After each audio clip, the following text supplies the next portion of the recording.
ఇంత జరిగినా ఇంకొందరికి గుర్తొస్తలేదు. దేశంలో 3 రాష్ట్రాలలో మిగిలింది కాంగ్రెస్.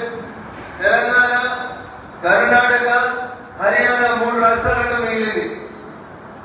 సరే, హిమాచల్ ప్రదేశ్ 3 రాష్ట్రాల్లో మిగిలింది.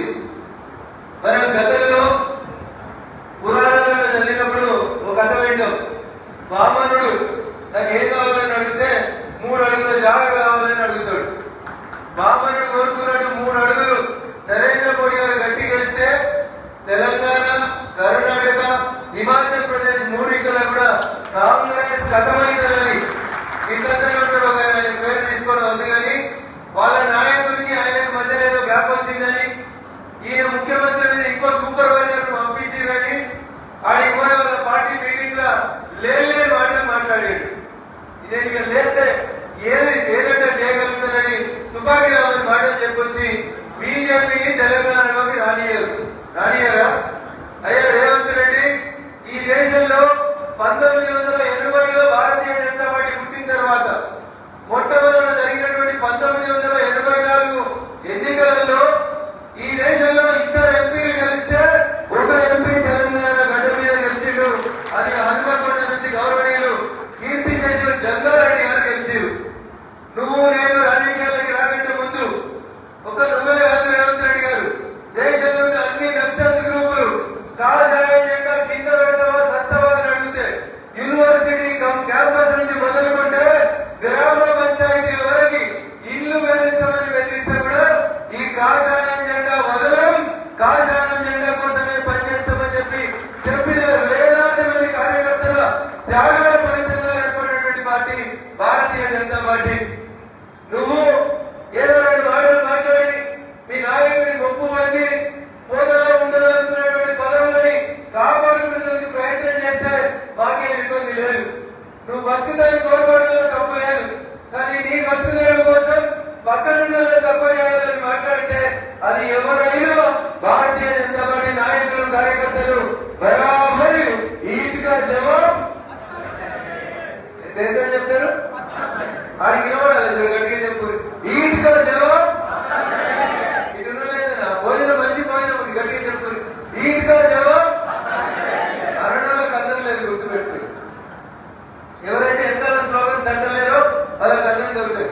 ఈట్గా జవాబు ఇది ఇవ్వడాలి రేవంత్ రెడ్డి గారికి. మేము ఎవరిని ఏమంటలేం, మా పని మేము చేసుకొని పోతున్నాం. ఎకసక్కాలు చేసి ఎగిరిగా మాట్లాడి తెలంగాణలో బీజేపీ రానియం ఏంది? నువ్వు రానియకపోతే రాకుండా ఉండడానికి బీజేపీ ఏమైనా కాంగ్రెస్ పార్టీ అనుకుంటున్నావా ఏంది? మేము ఏమనుకుంటే అది చేస్తాం, మేము ఏం చేయాలనుకుంటే అది చేస్తాం. ఎవరికైనా డౌట్ ఉందా? ఎందుకంటే ఏమైనా డౌట్ ఉండేదేమో. కానీ మా నాయకుడు నరేంద్ర మోడీ గారు ఆయన ఒక మాట చెప్తే ప్రపంచం మొత్తం వినేటువంటి స్థితి కలిగినటువంటి పార్టీ భారతీయ జనతా పార్టీ. ప్రపంచంలో ఎవరైతే ఆయనకు వీసా ఇయ్యన్నాడో వాడు కూడా వచ్చి వీసా కాదు మా దేశానికి వచ్చి నా ఎలక్షన్ లో ప్రచారం చేయని అడిగే స్థాయిలో కలిగినటువంటి గొప్ప నాయకుడు నరేంద్ర మోడీ గారు. అంత గొప్ప నాయకుడు పనిచేస్తున్నటువంటి పార్టీలో మనమందరం సభ్యులం.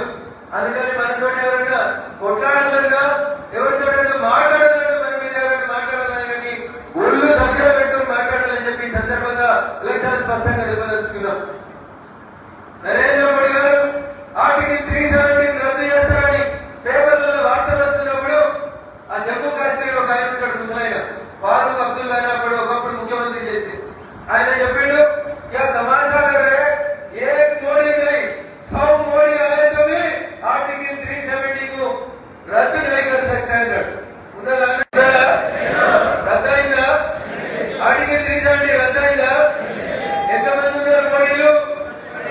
ఎంతమంది ఉన్నారు? ఒక్కడే మోడీ ఉన్నాడు. చెప్పిండు చేస్తా అన్నట్టు చేసిండు. పొద్దుగా 9కి మొదలు పెడితే రాత్రి 2 గంటల కల్లా పార్లమెంట్ లో బిల్లు పాస్ అయిందా రాలేదా? మైక్ ఇచ్చి మాట్లాడమంటే ఎవరైనా మాట్లాడే వచ్చిందా? ఏం రాలేదు. అందుకనే అందరికీ అన్ని పార్టీలకు అవకాశం ఇచ్చి 10 వారాలు అయిన తర్వాత ఆర్టికల్ 370 రద్దు చేశారు. రద్దయిందా? జమ్మూ కాశ్మీర్ ఎలక్షన్లు అయినాయా? ఎవరు గెలిచినని పక్కన పెట్టింది. ప్రజాస్వామ్యాన్ని పరిరక్షించేందుకు మోడీ గారు కంకణం కట్టుకున్నారు. జమ్మూ కాశ్మీర్ లో ఆర్టికల్ 370 రద్దు చేసి చాలా మంది మిత్రులు కాంగ్రెస్ వాళ్ళు మా పేపర్లు ఉండే మా మిత్రులు కూడా చాలా మంది రాదు. బీజేపీ వాళ్ళకి ఎలక్షన్లు వస్తే రాముని గుర్తుకొస్తాడు. బీజేపీ వాళ్ళు బతుకున్న రోజులు రాముని గుడి కట్టారు. ఏదో కాంగ్రెస్ వాళ్ళు కట్టినట్టు మా పేపర్లు కొంచెం ఆవేశపడి ప్రతి ఎలక్షన్ అప్పుడు రాదు. రాముల వారి గుడిని వీళ్ళు ఎలక్షన్లకు వాడుకుంటారు అని ఐదా గుడి కాలేదా అప్పుడేనా రాముల వారి గుడి. అందుకనే ప్రపంచంలో అందరికంటే గొప్ప నాయకుడుగా మోడీ వస్తున్నారు మన దేశానికి అని చెప్పి అందరూ లేచి నిలబడి ఈ మధ్యన అయితే కొందరు దేశాల అధ్యక్షులు మోడీ గారు కనబడితే సాష్టాంగ దండాలు పెట్టేటువంటి పరిస్థితికి వచ్చింది. ఇది ఎవరి గర్వకారణం? ఇది ఎవరి గర్వకారణం? ప్రతి భారతీయ జనతా పార్టీ కార్యకర్తకి ఇది గౌరవం. అది ఈ కాషాయ జెండాకు తగ్గుతున్నటువంటి గౌరవం. అందుకనే మోడీ గారు ఉంటే అసాధ్యమైనటువంటి పదం లేదని చెప్పి ప్రపంచం అంతా గుర్తించి గౌరవిస్తున్నటువంటి నాయకుడు నరేంద్ర మోడీ గారు. అంత గొప్ప నాయకత్వంలో ఇంతకు రాజేంద్ర కథ అయిపోయేది అవాసుపాలయ్యాడు నల్లమల అడవుల గురించి. మేకలు కూడా పులులాగా దాడి చేస్తాయి. మెదకెప్పి ఎట్లా గెలుస్తారు అంటారు. మీకు సర్పంచ్ లేడు, ఎంపీటీసీ లేడు, కౌన్సిలర్ లేడు అంటారు. గెలిచినవా గెలవలేదా? గెలిచినవా గెలవలేదా? మెదకెప్పి లాగా నలుగురు ఎంపీలను గట్టి కనుకొని 2 ఎమ్మెల్సీలతో గెలవాలను. గెలిచినవా లేదా? అప్పుడేమే తర్వాత 2 ఎమ్మెల్సీలు స్టేజీలో నేను మెత్తగా మాట్లాడుతున్నారు. 4 రోజుల్లో చాలా కూడా గట్టిగానే మాట్లాడుతున్నారు. ఏం భయపడదు. ఇప్పుడిప్పుడే కదా మెల్లగా మాట్లాడదామని మెల్లగా మొదలు పెట్టి వాళ్ళు కూడా గట్టిగానే మాట్లాడతారు. మీరేం భయపడాల్సిన అవసరం లేదు. సమస్య ఎక్కడుంటే కార్యకర్తకి ఏదో కష్టం వస్తే అక్కడ బరాబరి భారతీయ జనతా పార్టీ నాయకులందరూ కూడా మీకోసం మీ కష్టాన్ని తీర్చేందుకు నిలబడతారని చెప్పి ఈ సందర్భంగా నేను చాలా స్పష్టంగా చెప్పదలుచుకున్నాను.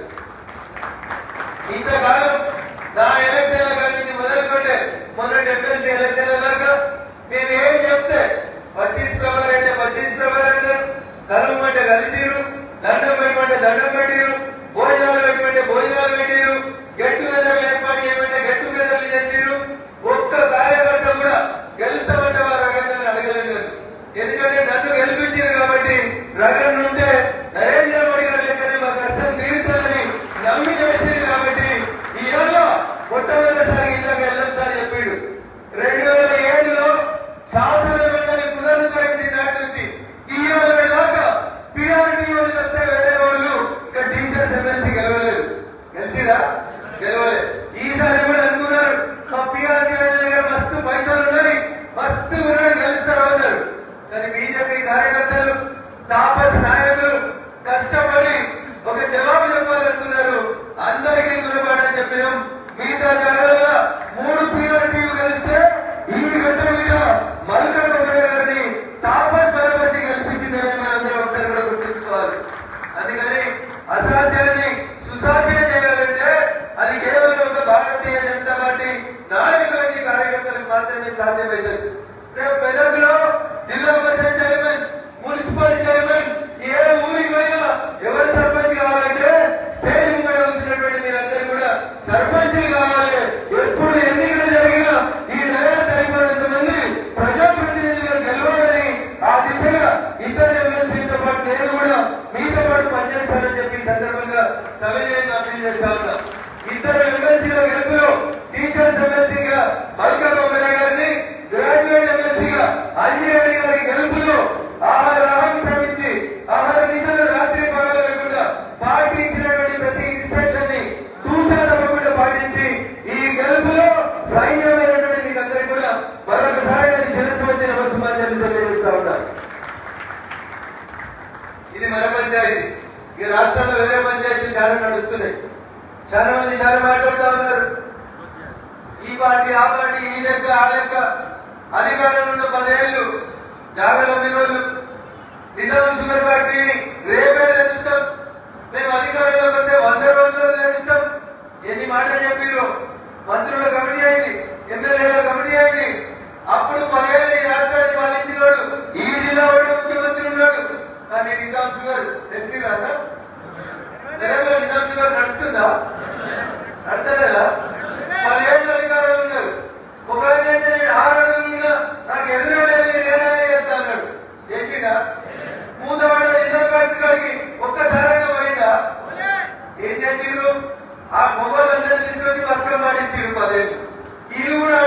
ముఖ్యమంత్రి కానీ మూత మాట నిజం షుగర్ ఫ్యాక్టరీ ఒక్క రోజు కూడా నడుస్తుంది ఒక అడుగు లేదు టీఆర్ఎస్ పార్టీ టీఆర్ఎస్ ప్రభుత్వం కాబట్టి వేరే కంపెనీలో కమ్ముకున్నారు ప్రైవేట్ లో కమ్ముకున్నారు కార్మికులు రోడ్డు మీదకి నెట్టేసారు వీళ్ళు వచ్చి ముచ్చట చెప్తున్నారు మల్లన్న సాగర్ రంగనాయక సాగర్ లేదా కొండపోచమ్మ సాగర్ కడితే 100 ఎకరాలు కొన్ని చోట్ల వేల ఎకరాల భూములు సేకరించి ఒక పేటలో 100 కోట్ల ఎకరం ఉన్నారు 100 కోట్ల ఎకరం అమ్మేరు అమ్మింది వాళ్ళే కొన్నది కూడా వాళ్ళే వాళ్ళ కాకపోతే వాళ్ళ మీద ఉన్నారు వాళ్ళు అమ్మినప్పుడు భూముల గురించి పంచాయతీ లేదు దీన్ని 3 రోజుల నుంచి చెప్తున్నాడు తుపాకీ వాడు ఎక్కడికి చెప్పినట్టు నేను లేతే చెప్తున్నాడు సార్ ఎవరో మరి నీకు ఏమైనా తెలుసా అని అడిగాడు నేను ఆ రోజే చెప్పిన మా మీడియా మిత్రులకు 48 గంటలు ఆగమంటున్నాడు కదా తుపాకీ రాముడు 48 గంటలు ఆగుదాం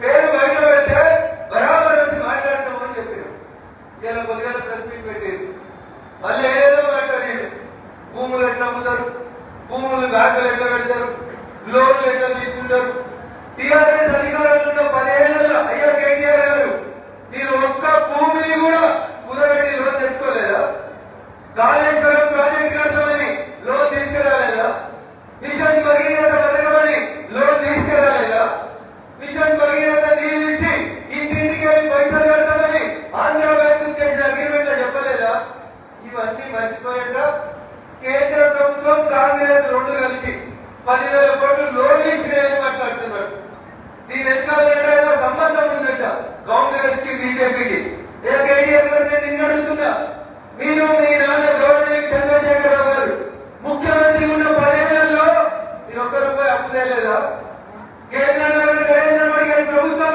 ఆ రోజు మీకు సపోర్ట్ చేయలేదా 10,000 కోట్లు రేవంత్ రెడ్డికి లోన్ వస్తే బీజేపీ ఎంపీ ఇప్పించారని మాట్లాడుతున్నావు కదా మరి మీరు మీ నాన్న ముఖ్యమంత్రి ఉన్నప్పుడు 10 ఏళ్లలో దాదాపు 4.5 లక్షల కోట్లు తెచ్చిమని అధికారికంగా అసెంబ్లీలో అప్పటి ఆర్థిక మంత్రి హరీష్ గారు మాట్లాడారు మరి అప్పుడు ఏ బీజేపీ ఎంపీని సపోర్ట్ చేసింది అప్పుడు ఏ బీజేపీ ఎంపీ మీతో కలిసినాడు ఓడిపోతేనేమో ఏదైనా మాట్లాడతారు మీరు నిజాలు మాట్లాడితే వాళ్ళకి బాధ అనిపిస్తుంటుంది భారత ప్రభుత్వం రాష్ట్ర ప్రభుత్వాల మధ్య ఉండేటువంటి సంబంధాల రీత్యా రాష్ట్రం బాగుండాలని ఈ దేశం అంటే కాశ్మీర్ నుంచి కన్యాకుమారి దాకా అందరం మంచిగా ఉండాలని కోరుకునే నాయకుడు నరేంద్ర మోడీ గారు టీమిండియా కెప్టెన్ గా 29 రాష్ట్రాల ముఖ్యమంత్రులు నా టీంలో సభ్యులుగా అందరం బాగుండాలని కోరుకుంటారు అందుకని ఏదైనా రాష్ట్రానికి అవసరం ఉంటే అప్పుడు ఉన్నటువంటి పరిస్థితులను బట్టి లోన్లు ఇస్తారు లోన్లు ఇస్తే దాని వెనకాల స్పీడ్ ప్రోగా అయింది కాంగ్రెస్ వాళ్ళు బీజేపీ వాళ్ళు కలిసిరు ఇంత దారుణంగా మాట్లాడటం 10 సంవత్సరాల మంత్రిగా చేసినటువంటి కేటీఆర్ గారికి తగదని చెప్పి నేను ఈ సందర్భంగా తెలియజేస్తా ఉన్నా ఆరోపణ చేసి పట్టాలసి మీద వేసి ఈ రాష్ట్రంలో బీజేపీ ఎదుగుతుంది కాబట్టి ఈ క్యాబినెట్ లేదట మన ఎమ్మెల్సీ పోటీ చేసేందుకు అభ్యర్థులు పెట్టుకోలేదు ఎవరికి సపోర్ట్ చేసిరు ఆఖరికి భాగ్యనగరంలో ఎలక్షన్స్ అవుతున్నాయి లోకల్ బాడీ ఎమ్మెల్సీ అవుతుంది టీఆర్ఎస్ పార్టీకి దగ్గర 33 మంది కార్పొరేటర్లు ఉన్నారు ఇలా భాగ్యనగరంలో ఎన్నికలు జరుగుతున్న జాగ్రత్త ఎందుకు పోటీ చేస్తారు రామదా ఎవరి కోసం పోటీ చేస్తారు ఈ 33 మంది కార్పొరేటర్లు ఓటేసినందుకు నువ్వు క్యాండిడేట్ ఎందుకు పెట్టలే సగం మంది అడిగేది కాంగ్రెస్ తొలిచి కాంగ్రెస్ కు 15 మంది ఉన్నారు కాంగ్రెస్ పోటీ చేస్తలేదు 30 మంది ఉంటే టీఆర్ఎస్ పోటీ చేస్తలేదు కానీ భాగ్యనగరంలో ఎంఐఎం పార్టీని ఆపాలంటే ఎంఐఎం పార్టీని అడ్డుకోవాలంటే మేము ఎంతగా నిలబడతాం ఆత్మ ప్రమాదం జరగబడిందని చెప్పి టీఆర్ఎస్ కాంగ్రెస్ కార్పొరేటర్లు అడుగుతూ ఇలా ఎంఐఎం కు ధీటుగా భాగ్యనగరంలో నిలబడ్డ పార్టీ ఏదవుతుందంటే అది కేవలం భారతీయ జనతా పార్టీ తప్ప ఇంకొకటి కాదు మరి మేము అనలేము అయ్యేలా ఎంఐఎం క్యాండిడేట్ గెలిపించినందుకు కేటీఆర్ టీఆర్ఎస్ పార్టీ లోపాయికారికంగా ఒప్పందం పెట్టుకొని ఇక్కడ క్యాండిడేట్ ఎమ్మెల్సీ పెట్టలేదు ఎన్ని సూట్ కేసులు తీసుకున్నారు రామన్నాని మాకు అడగరాదా మీ ఓట్లు నీకేసుకోవడానికి ఎందుకు మీరు అభ్యర్థులు పెట్టలేదనేది ఇలా వాళ్ళు చెప్పాల్సినటువంటి అవసరం ఉంది కాబట్టి అబద్ధపు మాటలు మాట్లాడి ప్రజల్ని తప్పుదోవ పట్టించి అధికారంలోకి రాబోతున్నటువంటి భారతీయ జనతా పార్టీని ఆపాలని మీరు తప్పుడు ప్రయోగాలు చేస్తే ప్రజాక్షేత్ర సిరిసిల్లలో మా ఇద్దరు అభ్యర్థులకు మెజారిటీ వచ్చింది. మీ బావగారు ప్రాతినిధ్యం వహిస్తున్నటువంటి సిద్దిపేటలో కూడా మేమే లీడ్ చేసుకున్నాం. గౌరవ మాజీ ముఖ్యమంత్రి మీ తండ్రి చంద్రశేఖర్ రావు గారు ప్రాతినిధ్యం వహిస్తున్న గడిచివేలలో కూడా టీచర్స్ ఎమ్మెల్సీకి గ్రాడ్యుయేట్స్ ఎమ్మెల్సీకి ఇలా మెజారిటీ ఓట్లు వచ్చినాయంటే మీ కాళ్ళ కింద భూకంపం వచ్చినట్టు భయపడి కాంగ్రెస్ బీజేపీ ఒకటే అని చెప్పి కూర్చొని చెప్తా ఉన్నారు. అందుకని కేటీఆర్ గారు నేను చేసే సూచన ఒకటి, సాధ్యమైతే బాగా కొట్లాడు, అప్పుడప్పుడు పోటీ చేద్దాం, అప్పుడప్పుడు కాంప్రమైజ్ అవుతాం, అప్పుడప్పుడు సూట్ కేసులు తీసుకుంటామనే మీకు భారతీయ జనతా పార్టీని విమర్శించేటువంటి నైతికత లేదని చెప్పి సందర్భంగా నేను కేటీఆర్ గారు సవాల్ విసిరాం. ఇవాళ మీడియా మిత్రులు అడిగారు, సార్ మీరు బీజేపీ ఎంపీ అంటున్నారు, బీజేపీ ఎంపీ అంటున్నారు, జర పేరు చెప్తుంది సార్ అని అడిగారు. ఇప్పుడు చెప్పని మళ్ళా చాప చెప్తారని మళ్ళీ ఓడిడానికి ఇదేమన్నా సీనియర్ ఎరామన్న కోడలు తించిన కాపురం కొడుకు కూర్చిన సంసారం కాదు కానీ ఎంపీ పేరుంటే ఎంపీ పేరు చెప్పు. ఏదో ఒకటి మైనారిటీ పేరు తీసుకొచ్చి దాంట్లో ఏదో జరిగింది, కమిషన్ ఇచ్చిరు, లంచం ఇచ్చిరు అని మాట్లాడతారు. ఇక తెలంగాణ సమాజానికి నేను ఒక విషయం గుర్తు చేద్దామనుకుంటున్నాను. మాజీ సుప్రీంకోర్టు ప్రధాన న్యాయమూర్తి ఒకరు రిటైర్ అయినటువంటి సుప్రీంకోర్టు ప్రధాన న్యాయమూర్తి గారిని తీసుకొచ్చి హైదరాబాద్ లో గచ్చిబౌలిలో కేసీఆర్ గారు ముఖ్యమంత్రి ఉన్నప్పుడు ఒక పెద్ద బంగ్లా ఓపెన్ చేసి దేనికోసం సరిగంటే మీడియేషన్ చేసినందుకు అన్నాడు. ఇద్దరు కొట్లాడుకుంటే మీడియేషన్ చేసినందుకు అన్నాడు. ఇంకా ఇంకొక మాట ముందడుగు పోయి చెప్తే వీళ్ళకి లైసెన్సులు ఇవ్వాలి, వీళ్ళు బ్రోకరేజ్ చేసుకున్నందుకు అని చెప్పి దేశ న్యాయ వ్యవస్థ అనుమతించింది. అనుమతించవచ్చని ఒక పెద్ద మీడియేషన్ సెంటర్ ని గచ్చిబౌలిలో కేసీఆర్ గారు ముఖ్యమంత్రి ఉన్నప్పుడు ఓపెన్ చేసింది. ఆయాలు యాదికి రాలేదా?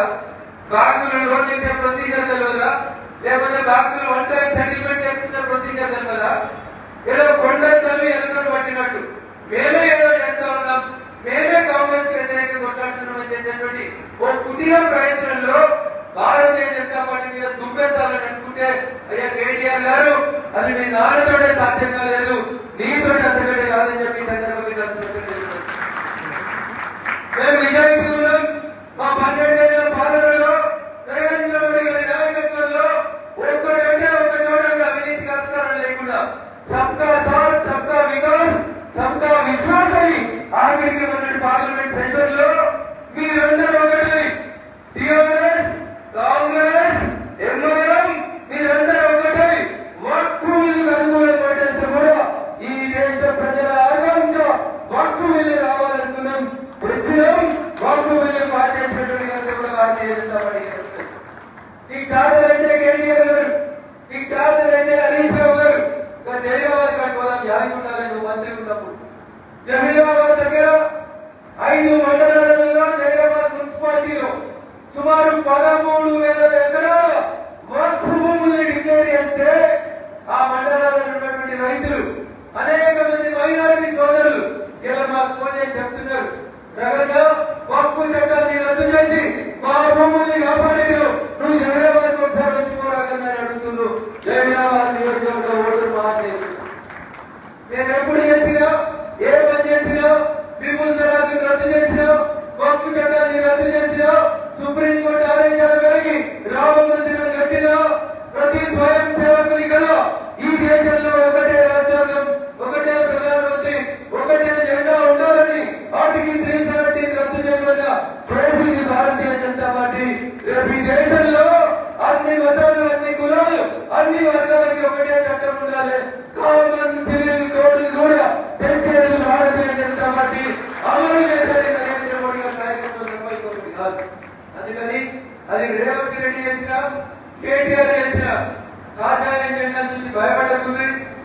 శరణ్ గారు వచ్చిన రోజు రేవంత్ రెడ్డి వచ్చిన, కేటీఆర్ వచ్చిన హిందూ ధర్మం ఏం చెప్తుందంటే అన్యదా శరణం నాస్తి, నాకు ఎవరు దిక్కులేరు, మీరే కాపాడుతున్న పరిస్థితి వస్తే మిమ్మల్ని కూడా కాపాడుతామని చెప్పి సందర్భంగా కేటీఆర్ కి రేవంత్ రెడ్డి కూడా ఇద్దరికి సందర్భంగా తెలియజేస్తూ సవినయంగా భారతీయ జనతా పార్టీ కార్యకర్తలందరికీ ఒకటే విజ్ఞప్తి, ఎప్పుడు వస్తాయో తెలియదు లోకల్ వాడి ఎన్నికలు, ఎప్పుడు వచ్చినా మా ఊరికి నేనే సర్పంచ్, మా ఊరికి నేనే ఎంపీటీసీ, మెదక్ మున్సిపాలిటీ ఎవరు గెలుస్తారు?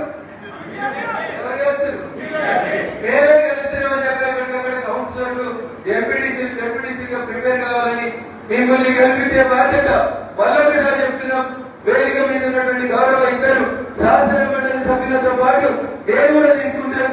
మొన్న మా గెలుపు కోసం మీరు ఎక్కడైతే తిరిగిందో రేపు మీకు పోటీ చేసినప్పుడు ఇద్దరు కూడా లక్ష్మీపుత్రులే ఉన్నారు.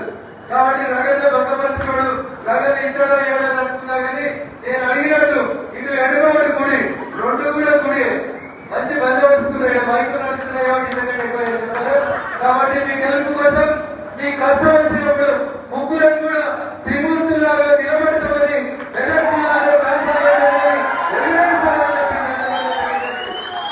సూర్యుడు ఇంత మధ్యాహ్నం 40 డిగ్రీల టెంపరేచర్ ఉన్నా కూడా మోటార్ సైకిల్ వద్దనుకున్నా కానీ మీ ఉత్సాహం మీ ఆనందాన్ని చూసినాక సూర్యుడితో పోటీ పడి మీరు చేసినటువంటి గొప్ప మోటార్ సైకిల్ ర్యాలీకి అందరు ఇద్దరి తరఫున కూడా నేను మరొకసారి మీకు కృతజ్ఞతలు తెలియజేస్తున్నాను. భవిష్యత్తులో అందరం కలిసి ఉంటే సాధ్యంగానే ఉంటుందా? సో తెలంగాణలో భాజపా అధికారంలోకి రావడానికి, భాజపా ముఖ్యమంత్రి రావడానికి ఇంకా 3.5 ఏళ్ళు ఉంది. గట్టిగా పాల్చి కొడితే 3.5 ఏళ్లలో ఈ రాష్ట్రంలో అధికారంలోకి వచ్చేది ముఖ్యమంత్రి అయ్యేది కాషాయ జెండా భారతీయ జనతా పార్టీ విశ్వాసంతో మీరందరూ ముందుకు నడవాలని మనస్ఫూర్తిగా కోరుకుంటూ సన్మాన కార్యక్రమం నేను మాట్లాడినట్లయితే దయచేసి ఎవరు కూడా ఆవేశపడవద్దు. ఒక్కొక్కరు అందరూ రండి. ఇద్దరు ఎమ్మెల్సీ కూడా ఓపిక ఉంటారు. సన్మాన కార్యక్రమాన్ని పూర్తి చేసుకుందామని చెప్పి తెలియజేస్తూ అవకాశం ఇచ్చినటువంటి వేదిక మీద భారతీయ జనతా పార్టీ ఆత్మీయ కుటుంబ సభ్యులకి, వేదిక ముందున్నటువంటి కళ సేవకులకి, యువ సైనికులకి, భారతీయ జనతా పార్టీ ఆత్మీయ కుటుంబ సభ్యులకి, ప్రింట్ ఎలక్ట్రానిక్ మీడియా మిత్రులందరికీ మరొకసారి కృతజ్ఞతలు తెలియజేస్తూ సెలవు తీసుకుంటా ఉన్నాను. అందరికీ ఒక విజ్ఞప్తి, అందరికీ భోజనం ఉంది, మా మీడియా మిత్రులకు కూడా ఉంది. కాబట్టి దయచేసి సమయంతో మాతో కలిసి భోజనం చేసుకోవాల్సిందిగా విజ్ఞప్తి చేస్తా ఉన్నాం. చివరిగా మెదక్ పట్టణం ఔరంగాబాద్ ప్రాంతం నుంచి 1వ వార్డు నుంచి కొంతమంది మిత్రులు పార్టీలో చేరుతామని వచ్చినారు. వారికి కూడా గణాలు కలుగుతారు. కాబట్టి దయచేసి డిసిప్లిన్ గా సన్మాన కార్యక్రమాన్ని సద్వినియోగం చేసుకోవాలని చెప్పి వేడుకుంటూ సెలవు తీసుకుంటూ ఉన్నాను. జై హింద్, జై భారత్, నరేంద్ర